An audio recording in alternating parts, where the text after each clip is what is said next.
Our today's topic is effects of refraction of light. अभी तक आपने रिफ्रैक्शन पढ़ लिया है। रिफ्रैक्शन में आपने पढ़ा when light enters from one medium to any another medium its direction changes. और वो जो डायरेक्शन चेंज होता है लाइट का एक मीडियम से दूसरी मीडियम पे जाने पर, तो उसी डायरेक्शन के चेंज होने से कुछ इफेक्ट्स हमें अपीयर होते हैं। उन इफेक्ट्स की हम स्टडी करेंगे आज। जैसे आपने देखा होगा कि जो नहाने की बाल्टी होती है ना, नहाने की बाल्टी में जो उसके अंदर मग होता है वो तो उसके बॉटम पे होता है, लेकिन हम पे वो बॉटम पे नहीं दिखता। आप ध्यान से देखेंगे तो आपको थोड़ा सा शैलो नज़र आएगा, उभरा हुआ, मतलब इस ऊपर को नज़र आएगा। या आप ये पेन को अगर पानी में डालोगे तो जो पानी से ऊपर की जो आपकी जो पेन का लाइन है वो आपको डिफरेंट दिखाई देगी, और पानी के अंदर वाली लाइन जो है इस लाइन से थोड़ा सा डेविएट हो जाएगी, कुछ ऐसे दिखाई देगी। ठीक है। या पानी का जो टैंक है, वो टैंक का जो इट मीन्स जो अंडर वाटर जो उसकी क्लिफ है, जो उसका बॉटम है, वो हमें थोड़ा सा शैलो नज़र आता है। ये भी हमारा रिफ्रैक्शन का इफेक्ट है। सन हमें अपीयर होने से पहले 2 मिनट पहले दिख जाता है और 2 मिनट बाद तक भी दिखता रहता है। सेट होने के बाद भी 2 मिनट तक दिखता रहता है। तो इनकी स्टडी करने के लिए सबसे पहले हम स्टडी करते हैं real depth and apparent depth. Real depth and apparent depth. Real means वास्तविक, और अपेरेंट मीन्स जहां में वो दिख रहा है नहीं, मीन्स हमें दिख रहा है, उसको हम बोलते हैं अपेरेंट। ये एक ट्रफ है that is full of water, इसमें पानी भरा हुआ है, और ये इसके ब्रिम तक पानी भरा है,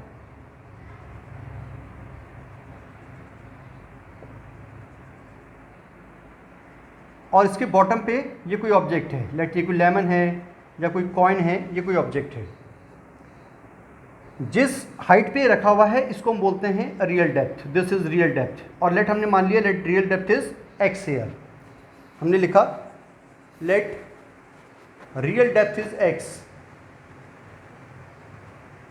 एक्स सेंटीमीटर और मीटर, जो भी आप लिखना चाहें, जो भी यूनिट आप यूज करना चाहें। और अपेरेंट डेप्थ जो होगी, apparent depth is y centimetre. Means जहां में वो दिखेगा उसको हम क्या बोलेंगे, उस डेप्थ को हम क्या बोलेंगे, वाई सेंटीमीटर। जो उसकी अभी जो रियल डेप्थ है दैट इज एक्स सेंटीमीटर। अब इसमें से एक लाइट आई, लाइट की रे निकली, और वो हमने पहले कैसे देखा, वो कैसे गई, अलोंग द नॉर्मल। ये इसका नॉर्मल है तो वो नॉर्मल के अलोंग गई। तो आपने ये तो पढ़ा है कि अगर एंगल ऑफ इंसिडेंस जीरो हो तो उसका एंगल ऑफ रिफ्लेक्शन भी जीरो होता है। लेकिन क्या अगर रिफ्रैक्शन के केस में एंगल ऑफ इंसिडेंस जीरो है, here if this ray goes along the normal it means angle of incidence is zero here, तो क्या एंगल ऑफ रिफ्रैक्शन भी जीरो होगा? यस। देखो हमें मालूम है that refractive index is given by sine of I upon sine of R. ये relation में मालूम है, दिस इज स्नेल्स लॉ। और अगर हम इसको ऐसे लिखें sine of r is equal to, तो ये हो जाएगा साइन ऑफ आई अपॉन में रिफ्रैक्टिव इंडेक्स, क्रॉस मल्टीप्लाई कर दिया।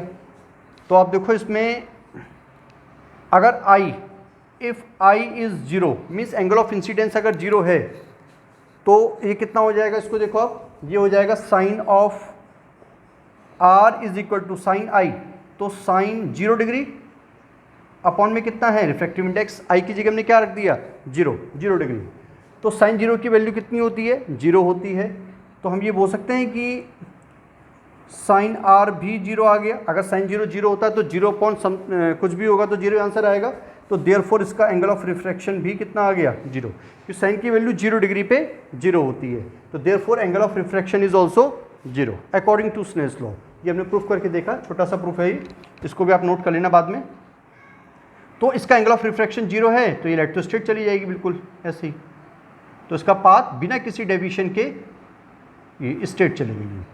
और रे की रे हमने यूज़ की ऑब्लिक। अगर ये जो ऑब्लिक रे है अगर ये यहाँ आती है तो इसका जो एंगल ऑफ इंसिडेंस है वो इधर है, this is it's angle of incidence.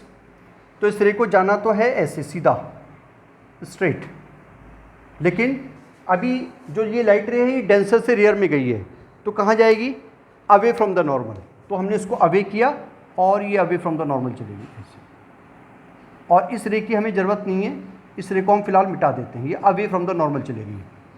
अब देखो, अब ये जो दोनों रेज हैं ये तो स्प्रेड होती जा रही है, तो इनकी मीटिंग के चांसेस तो है नहीं। तो हम अपनी आइज़ को लगाकर इनको जब बैक करते हैं, इसको भी बैक किया, इसको भी बैक किया। जब इसको बैक किया तो ये यहाँ से इस पॉइंट से ये दोनों हमें ऑब्जेक्ट दिखाई दी। मीन्स ये दोनों जो रेज हैं वो यहाँ पर से आती हुई दिखाई दी। तो इट मीन्स जहाँ पर से वो रे हमें आती हुई अपीयर होती हैं, that is the point of image. It means ये ऑब्जेक्ट हमें यहाँ दिख रहा है और इसको हमने नाम दिया हुआ है y। This is the apparent depth. इसको हमने क्या नाम दिया हुआ है? y। This is apparent depth. अगर ये एंगल ऑफ इंसिडेंस i है तो ये भी कितना होगा? i, a pair of alternate angles. और अगर ये इसका एंगल ऑफ रिफ्रैक्शन है तो this will also be r, pair of corresponding angles r, r, i, i। इसकी नेमिंग कर देते हैं, लेट ये O, A, B, C, इसकी नेमिंग कर दी। तो इधर नाउ हेयर हमें मालूम है कि इस ट्रायंगल में OBC ट्रायंगल में देखो आप, इन ट्रायंगल OBC में अगर हम साइन ऑफ I फाइंड करते हैं तो साइन ऑफ I कितना होगा? Perpendicular BC and hypotenuse OC and in triangle BAC, में देखो आप, साइन ऑफ R कितना हो जाएगा? Sine of R perpendicular upon hypotenuse BC upon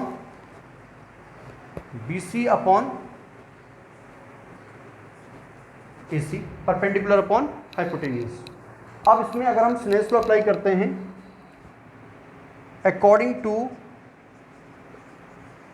Snell's law, refractive index of, किसका रिफ्रैक्टिव इंडेक्स निकालोगे आप? अभी लाइट की जो रे है वो वाटर से एयर में गई है, तो लाइट को बेंड करने का काम कौन कर रहा है? एयर। तो रिफ्रैक्टिव इंडेक्स किसका निकलेगा? Air with respect to water. तो लाइट वाटर से गई और एयर में चली गई, तो लाइट को बेंड किसने किया? एयर ने। तो एयर का विद रिस्पेक्ट टू वाटर।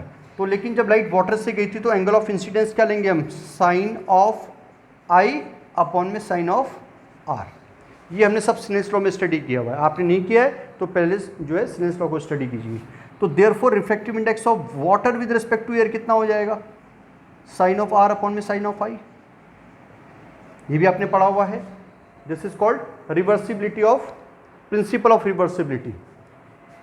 इसका रेसिप्रोकल करते हैं ना, अगर हमें एयर का refractive index with respect to water मालूम है तो हमसे अगर आपसे इससे उल्टा पूछ लें water with respect to air, तो ये क्या हो जाता है इसका? रेसिप्रोकल। तो आप देखो इसमें refractive index of water with respect to air कितना है? साइन ऑफ R हमें मालूम है कितना है? Sine of R is BC upon AC multiply. जब आप नीचे साइन आई की वैल्यू पुट करोगे BC अपॉन OC मल्टीप्लाई में ले जाओगे तो उसका क्या हो जाएगा? Reciprocal OC by BC। और BC से BC क्या हो गया? कैंसिल हो गया। अब ये आ गया refractive index of water with respect to air OC by AC।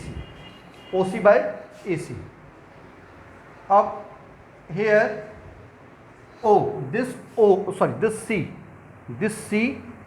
C lies very close to B, C lies very close to B। तो therefore refractive index of water with respect to air, इस OC की जगह हम OB लिख सकते हैं क्योंकि C B के काफ़ी क्लोज है, तो B और C लगभग आपस में कोइंसाइड होते हैं। तो हमने OC की जगह क्या लिख दिया? OB। और नीचे कितना है? नीचे है AC और AC की जगह हमने क्या लिख दिया? AB।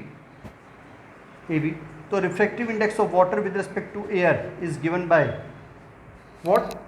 OB। This is X real depth, और AB this is apparent depth. This is the formula. तो refractive index of medium water with respect to air is given by x upon y। अब आप इसका effect देखो, जैसे हमने बोला इस क्वेश्चन में हमसे पूछा गया कि एक ऑब्जेक्ट है, वो पानी के अंदर रखी हुई है और वो 100 सेंटीमीटर पे रखी हुई है। हमें गिवन है given that x is equal to 100 centimetre.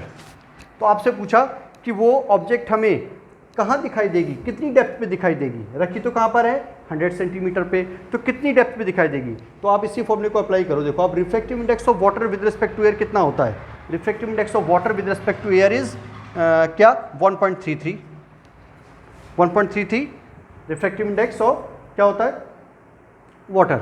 और इसको हम क्या बोलते हैं, इसको हम 4/3 भी बोलते हैं, 4/3 ऑल्सो। तो आप 4 को 3 से डिवाइड करोगे ना, 3 1 जा 3 हो गया, 1.0 3 3 जा 9, तो ये लगभग 1. इसको हम 1.33 और is also 4/3। Refractive index of water is 4/3।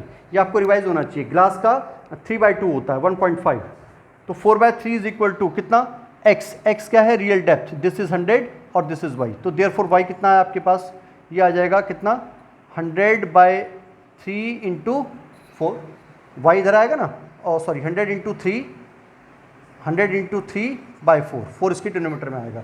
थी तो क्रॉस मल्टीप्लाई हो जाएगा 100 इंटू 3 और y यहाँ आएगा तो 4 कहाँ आ जाएगा इसका रेसिप्रोकल में, कितना आ गया दिस इज 25। तो y इज इक्वल टू कितना 25 3 75 सेंटीमीटर।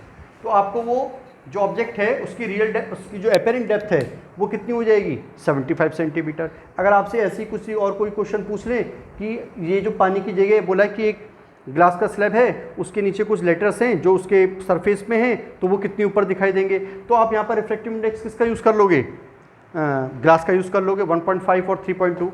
तो अगर आपसे इसमें देखो एक क्वेश्चन और पूछ सकते हैं, ठीक है, रियल डेप्थ होगी 75 सेंटीमीटर। अगर आपसे पूछा एक बाल्टी आपके सामने टेबल में रखी है और टेबल में आप 100 सेंटीमीटर मतलब उस बाल्टी के डेप्थ में यहाँ पर उस ऑब्जेक्ट को देख रहे हैं, तो अगर आपसे क्वेश्चन पूछते हैं कि आपको अपनी आंखें उस ऑब्जेक्ट को जो उसकी अपेरेंट डेप्थ वाली जो हाइट है उसको देखने के लिए कितनी शिफ्ट करनी पड़ेगी। तो शिफ्ट करने का मतलब है अभी आप देख रहे हो नीचे यहाँ पर 100 पर ये बाल्टी है, ये बाल्टी की डेप्थ 100, तो अब आपको कहाँ दिख रही है 75, तो आपको 75 पे जाना है। तो आपने कितना शिफ्ट किया, दिस इज 25 सेंटीमीटर, क्योंकि ऊपर 75 है, तो 100 - 75 कितना हो गया 25 सेंटीमीटर। ऐसे भी आपसे क्वेश्चन पूछ सकते हैं, ठीक है।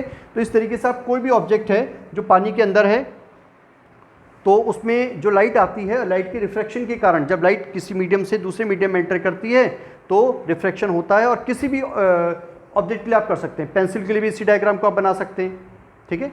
और कोई एनी अदर ऑब्जेक्ट, अगर आपका जो उसका बॉटम है, जो टैंक का बॉटम है, उसको आपको शैलो दिखाना है तो उसके लिए भी आप यही डायग्राम यूज़ कर सकते हैं। तो इस तरीके से ये रिफ्रैक्शन का इफेक्ट है। Thank you.